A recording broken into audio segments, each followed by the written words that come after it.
So I'm here with Representative Crockett, and so what I want to ask you is, I feel like I hear your name the most by Republicans. Trump mentions you a lot, Marjorie Taylor Greene. Why do you think they're so obsessed with you? And do you think it's a sign you're doing something right for the country? Well, have you seen? No, I'm just kidding. No. Truly, one of the things that people fail to realize is that Republicans are constantly testing, and they're constantly doing focus groups.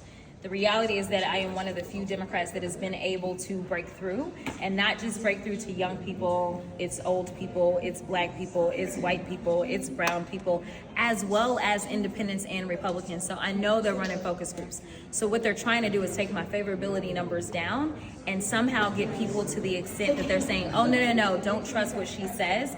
So that's why they're doing it. So yes, it means that I'm doing something good.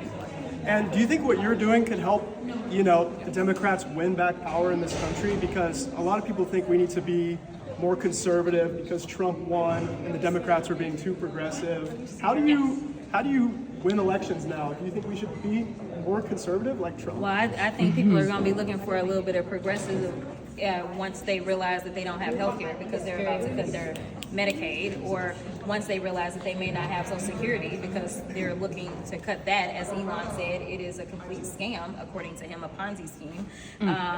Once they realize that they won't have SNAP benefits, which will also impact those farmers, because just because you remove $220 billion doesn't mean that it's automatically now going to be replaced. So I think everybody is going to be looking for a little bit of progressive policy in a minute. And honestly, listen, to be progressive just means that you're for the people. That is it. That means that you're for the people instead of the billionaire class. And right now, as people are struggling and they have decided that they want to kick most of them while they're down, I think that they're going to be looking to our policies. But frankly, I don't believe that most people voted based on policies. I think it was a vibes election, and they were able to do the things that they're trying to do to me. Like right now, they did them to the vice president. They tried to make it seem as if she was just this terrible prosecutor. And then they were doing tricky things like when you go to a state like Michigan, they would end up sending messages out saying, oh, thank, Vice President Harris for being,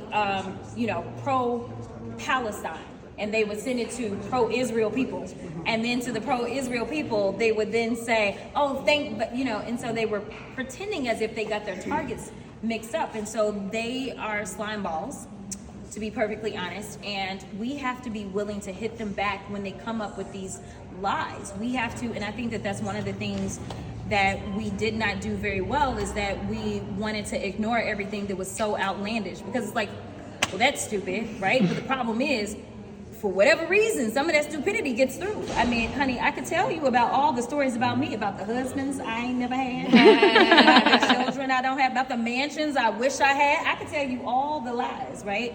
And so that is their thing. But truth and reality are going to be on our side. And I applaud you and others for being willing to stay in this fight, to be truth tellers as we go through this. I appreciate your work, and I'll let you get back to it. Thank you so much. Thank you. Appreciate it.